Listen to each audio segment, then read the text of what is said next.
Kalugrang kabataan di kasampantayaan. Ngayon pumantoy di Biyernes Santo o Sunday Good Friday. Dumating good, ating better, at dumating better, ating best. And the best is yet to come. Pepayari ka sa Isaya na ating ginutang na sa Kristo. Ngayon nga do'y kagalang tao. Di paminaw ang tingin ng krus. That is good. Pero bago lang ikatumag o simply ang media. That is the best part of our celebration. Sinubli ang media ingin at nung menatili ang kutkutan, alam pabaltuhan, pingkiratang kasampantayaan. But dear brothers and sisters, minsan po ating medyo karpintero. Magbabraya ang medyo mabubuhan ng medyo mabalik.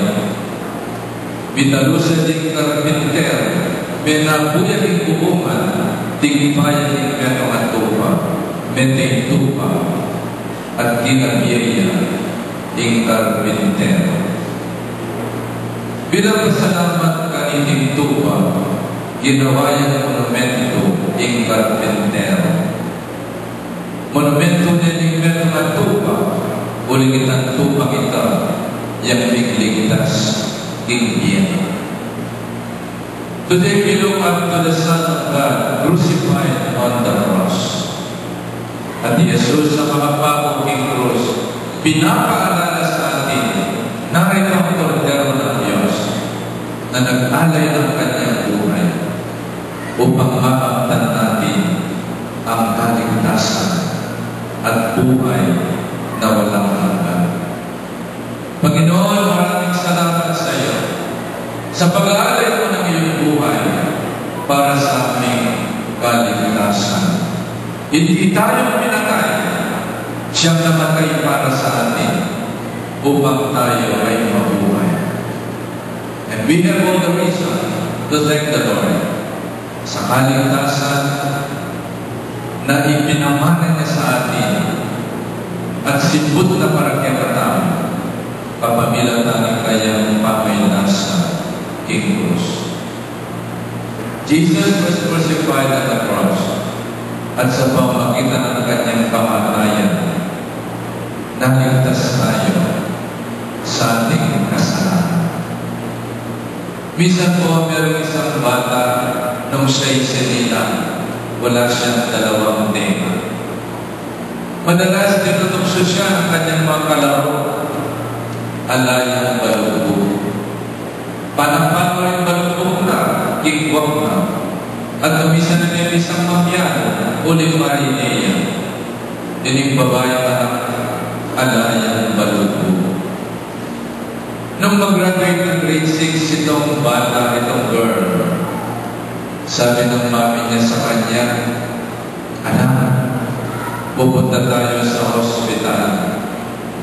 And you will undergo ear operation from now on. Magkakaroon ka na ng tenga. So the girl came out of the hospital na may tenga.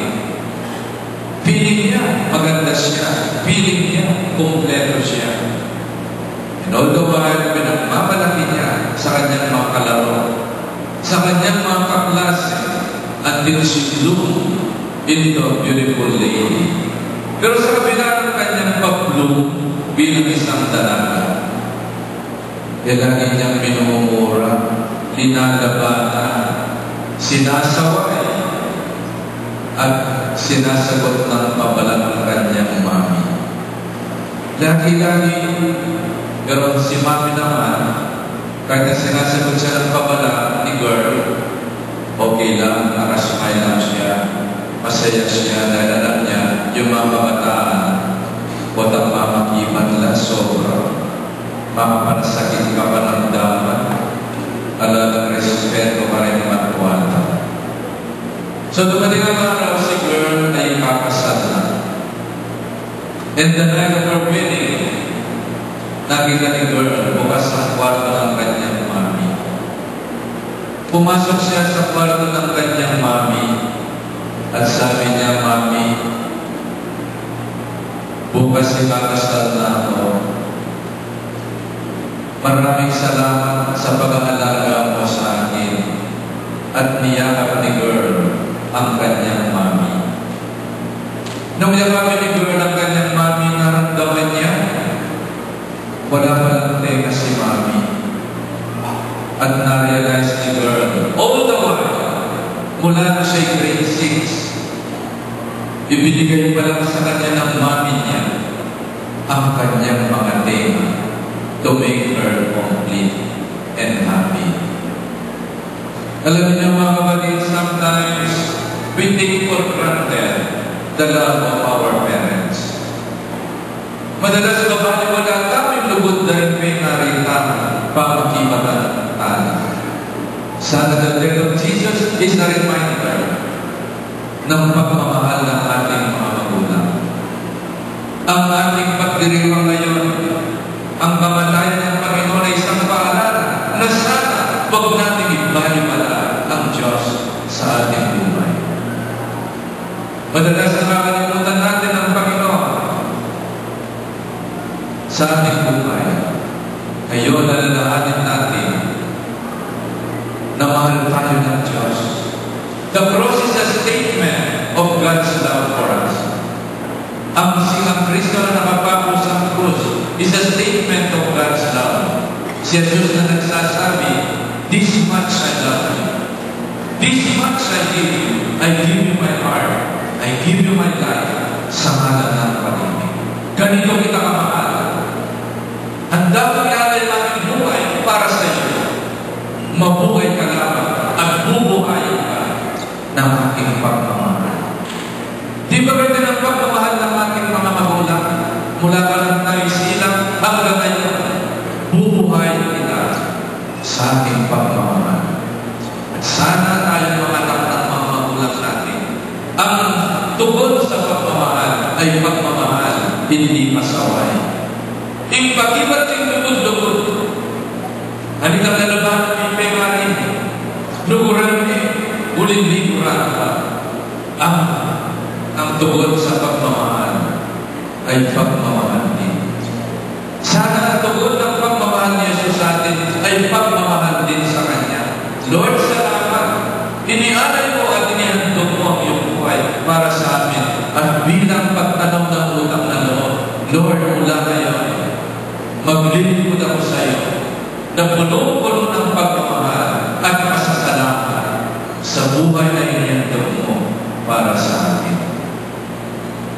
My dear brothers and sisters, sabi ni Ninoy Aquino, it is better to have lived a meaningful life rather than have a meaningless death. Or rather, it is better to have a meaningful death than to have a meaningless life. Sabi ni Ninoy, mas mabuti para na magkaroon ng makabuluhan na kamatayan kaysa mabuhay ka na walang kahulugan at saysay ang iyong buhay. And today, more than Ninoy Aquino, Jesus is telling us, it is best to have a meaningful life in order to have a meaningful death. Walang kahulugan ng buhay natin kapag ito'y sinasarili lamang natin. Dahil alam natin walang sino man ang nabubuhay para sa sarili lamang.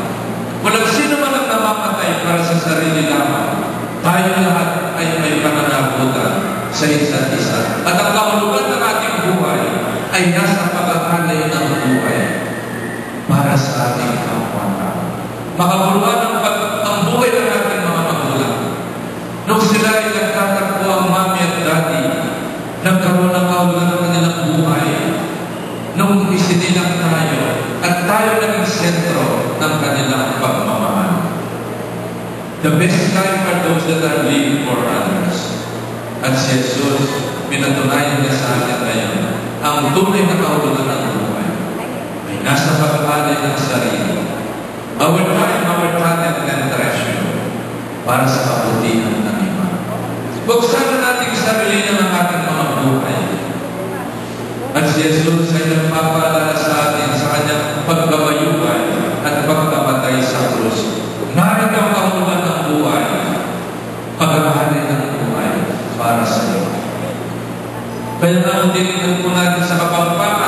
Dalawang kahulugan ng buhay. Ang buhay sa Kapampangan ay bien. Bien means life. And bien means to give. At ang kahulugan ng bien, ibien para kitalupang ng tao. Ibien para kitamang Diyos. Kalupang kumakatat, imparokyan sa Andres. Kaya tala sana sa sarili ng ibien namin. Kalupang nagulong makasadya ka ng ibien. Idaki. Kaya tala pagtayo, ikaratamang kagiman. Our time, our talent, and treasure. Dahil una sa lahat, inialay ng Diyos sa kanyang buhay para sa atin. My dear friends, nang si Jesus ay namamatay na sa krus at nakapako sa krus, 7 bikang namutawi sa kanyang labi. At sa mga 7 bikang Panginoon ay pinapaalala niya sa atin kung paano ang mabuhay upang mamatay ng makabuluhan. Ipapatawanan mo na uling ay labado, ingkare ng gagawa.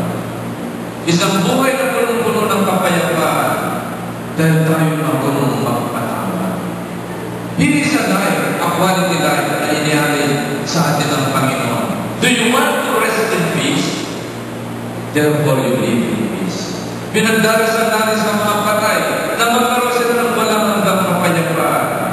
How can you achieve peace kung marami kang kaaway at hindi mo marunong magpatawad? Number 1, a quality life towards a quality death. Magpatawad ka. Live in peace and love in peace. Kung meron sa atin na hindi nagkakasundo, mag-asawang hindi nagkakasundo, magkakapatid, ayun ibubulan king metong, siping balik, members of different organization. Itang kalasulo ni Amon yun. Kailangan, let us forgive one another. Let us serve the Lord in peace by reconciling ourselves with one another. Truly I say to you today, you will be with me in paradise. Ibig sabihin ng Panginoon, tayo gumagawa ng ating mga paraiso. Tayo gagawa ka ng impyerno tao. Imbes na gawa ka ng impyerno, gumawa tayo ng langit dito sa lupa. Today you will be with me in paradise. Today, here and now, mararanasan natin ang paraiso sa pamamagitan ng ating pagmamahalan at pagkakaisa. Huwag natin isipin ang paraiso na sa langit pag namatay na tayo. That is too far. Gumawa tayo ng langit ngayon at dito sa pamamagitan ng ating pagmamahalan at pagkakaisa. Sinabi ng Panginoon, woman, this is your son. Son, this is your mother. Bien manabili. Ikay mana. Nung meteri mo ay tatang mo, may pampure ni tatang mo. Nung biyudo niya, may pampure ni mamo, o tang biyudo niya. Sana rin matwa, may biyudo o may biyuda. Maraming lang sikat na nalug, karing-karela ka na, in order to go on and to move on. Sa kabila na namatay na yung kabinya, meron isang buhay na naghihintay para sa iyo. At sana'y kayo manak sa pagkakas kay Mari, bakbibang lang, kintusa at lungkot ng kamatayan, o na pinunayang meto, karing-karing kayo kay Mari. Bien manabilin. Dahil ang buhay natin ay hindi manabilin tao. Gagalapan tayo kakulangan ng meto at meto. Napakasarap ng buhay. Nung gagalapan ng tao ay kakulangan ng meto at meto. Sana let's make it a resolution. Bien manabilin. Buhay na ganap dahil gagalapan ng tao ay kakulangan ng meto at meto. My dear brothers and sisters, my God, why have you forsaken me? Sana huwag masabi ng nanay, I thirst, mauuwa. Nauuwa ang Panginoon sa ating pagmamahal. Nauuwa ang Panginoon sa ating pananampalataya. Nauuwa ang Panginoon sa ating paglilingkod. Sana pumabiyag ang panagdakal kaya tayo. Kristiyanong lalago-lago. Dahil kaya ka mo sisimbala o nagpunang la partisipasyon, timbiyan at parokya. Yan ang hinihingi ng Panginoon. Marami sa atin nagsisimba araw-araw. Maglubera ka, ba't nais na nila? Sana itayagala ng sarili ka. E kung nagsisimba ka, makaramdam ka. Your hands, I commend my spirit. Sa bawat araw ng ating buhay, ilagak natin ang sarili natin sa kamay ng Panginoon. Lord, buhay kami dahil sa iyo. Lord, malakas ako dahil sa iyo. Sana tayo kalamuan ng akong Ginoo. Everyday, Panginoon, ang buhay ko ay nasa iyong mga kamay. At ang sagot ng Panginoon, hindi kita pababayaan. At kasama kita